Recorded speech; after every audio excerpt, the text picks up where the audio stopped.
તત્સત પરમાત્મા સદગુરુ મહારાજની જય। હવે ભક્તિની રીત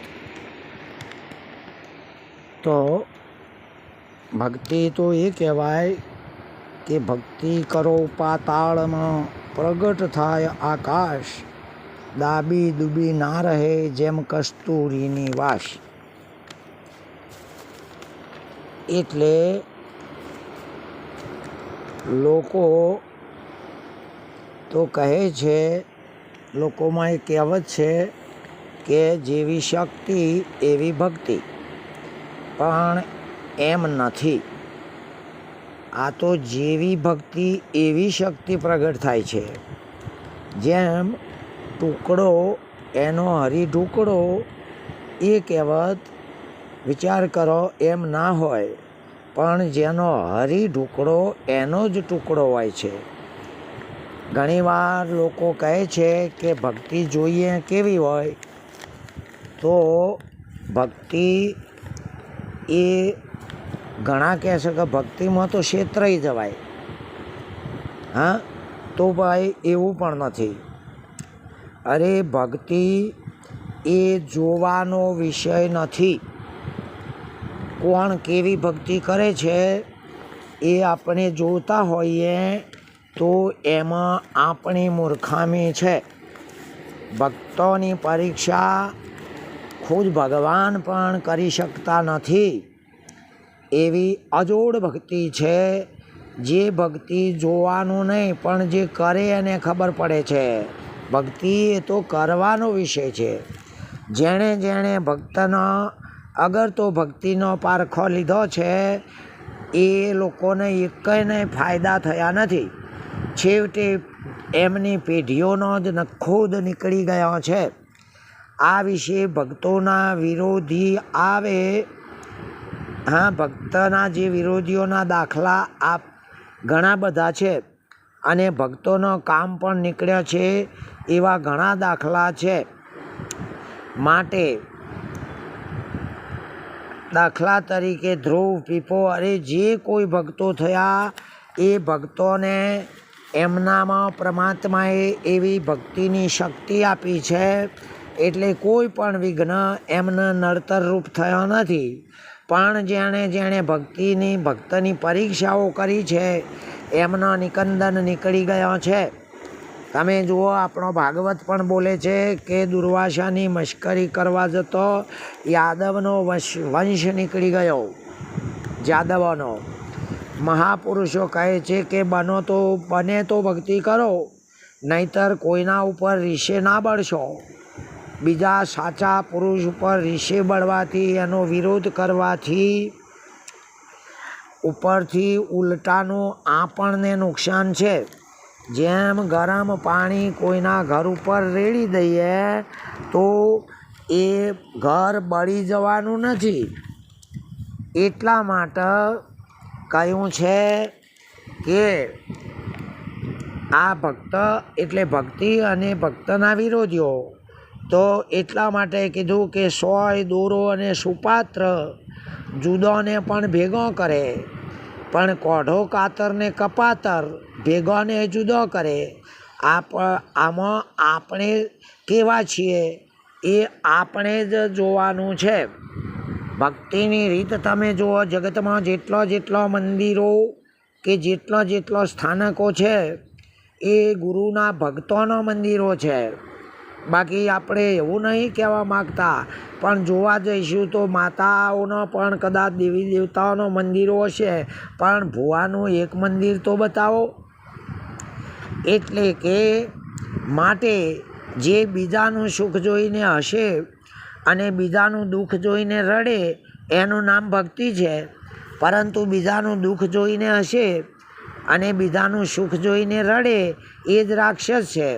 માટે જોતો આવડે તો જોઈ જુઓ કે ભક્તિ કેવી હોય। આખા વિશ્વમાં અને વિશ્વની બહાર પણ ભક્તિના તોલે બીજો કોઈ નથી એટલે નથી।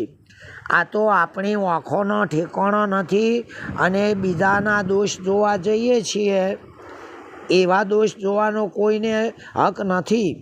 ભક્તિનો અર્થ થાય છે કે સર્વમાં આત્મા એક જ છે અને હું પણ આત્મા જ છું.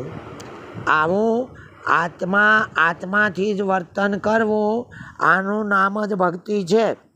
અરે જેણે તમે જુઓ ગરુડજી, હનુમાનજી, અરે સત્તાધારમાં પાડો, અરે કોઈ એમ નહીં કીધું આગળ દંતકથાઓમાં આવતું કે હોલીને હોલો, આવા ઘણા તો પંખીઓ પણ ભક્તિ કરી ભગવાનને રાજી કર્યા છે.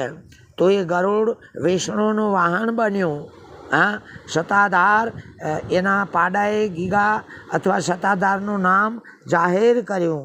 હા, એટલા માટે બીજાની ભક્તિ જોવા જવામાં મજા નથી.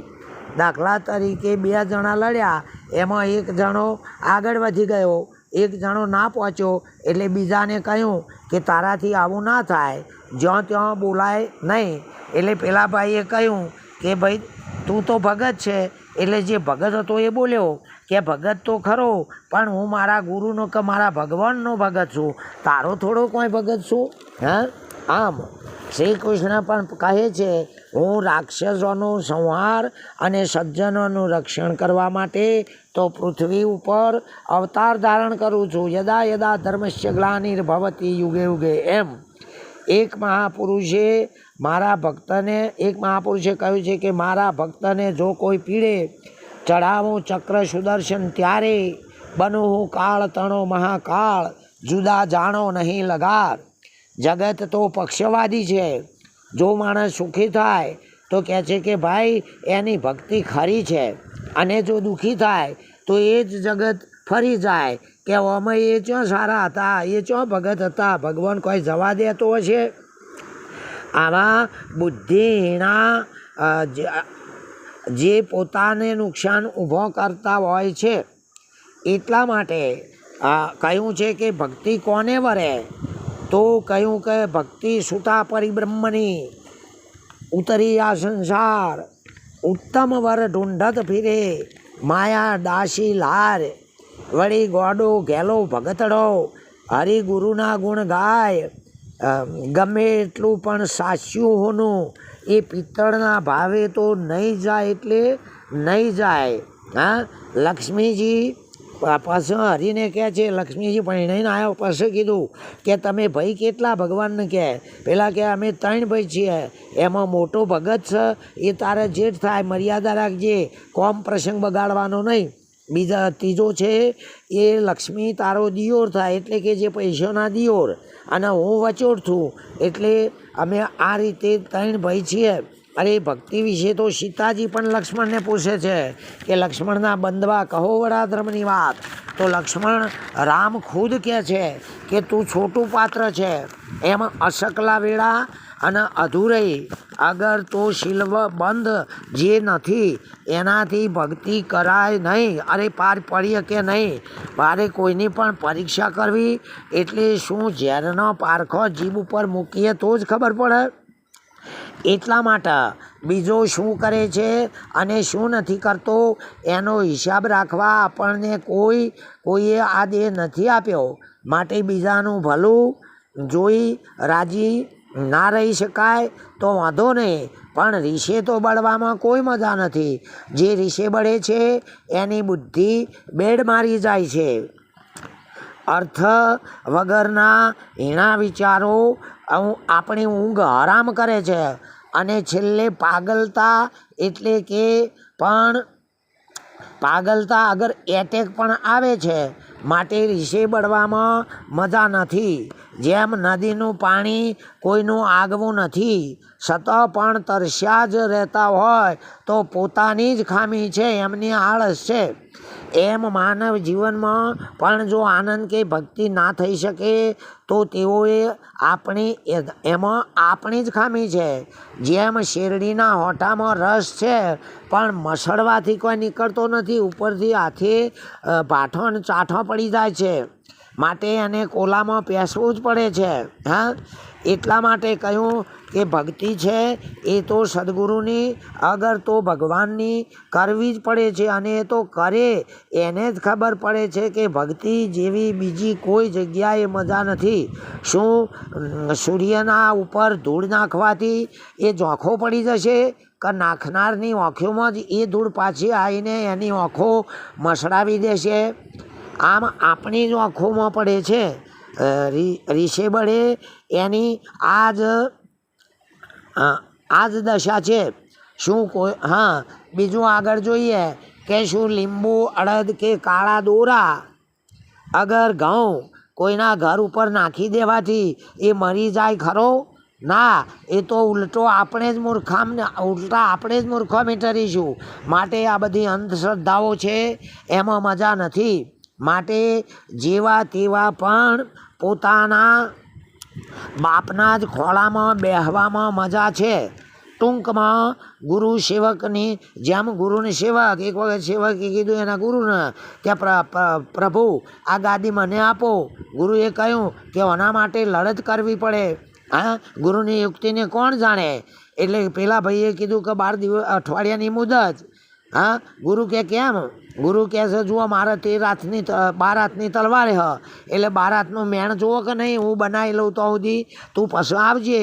પેલો ગુરુની વાતને ના સમજીએ કેવો, એટલે એને વળી જઈને કોઈ કારીગરના ત્યાં 13 હાથની તલવાર ઘડાઈ. પેલો ભાઈ કે કેમ તમારું ફરી ગયું છે? કારીગર કે તમારે નહીં જોવાનું, 13 હાથની તલવાર ને 13 હાથનું મેણ. નક્કી કરેલા દિવસે સામસામા આવી ગયા. ગુરુ કહેવા આવી જા. ગુરુના હાથમાં 12 હાથની, પેલાના હાથમાં 13 હાથની. એના મને મારે એક હાથ વધારશે એટલે હું પોકી વળવાનો છું, ગુરુને મારી નાખું ને ગાદી લઈ લઉં. હા, પણ વાસ્તવમાં જો લડત શરૂ થઈ એટલે પેલો ગુરુ એક ઝાટકે 12 હાથનું મેણ હતું, ખાલી ઉપરનું કવર. તલવાર તો હોય એટલી જ હતી, સાચી તલવાર હતી, કોઈ 12 હાથની બનાવેલી નથી. એટલે ફટાક લઈને નીકળી ગઈ. પેલાને 13 હાથનું મેણ અને તલવાર પણ 13 હાથની. ખેંચવામાં પાર જ ના આવ્યો, ખેંચામ રહ્યો અને ગુરુના આગળ એને ખતમ થઈ જવું પડ્યું. એટલે કહ્યું છે કે હરિના વધાર્યા સૌ વધે. હા, હરિના વધાર્યા, ભગવાનના વધાર્યા હવ વધ. આપ બળે વધે ના કોઈ. આપ બળે જો રાવણ વધ્યો તો પલમાં લંકા ખોય. માટે અજાણ્યું પાણી, અજાણી અગ્નિ એની અસ્તની કરવામાં મજા નથી. હનુમાનનો અહ કરાય નહીં. શું જીભ ઉપર મૂકો તો જ ઝેર ઓળખાય? એની એવી રીતે પરીક્ષા થાય, સમુદાય મરી જવાય. માટે ભલા થઈ હળીમળીને રહેવામાં જ મજા છે. કૃષ્ણ ભગવાન પણ કહે છે કે સંસારમાં સરખો રહે મન મારી પાસ, મમતામાં લોપાય નહીં, એ જ મારો દાસ.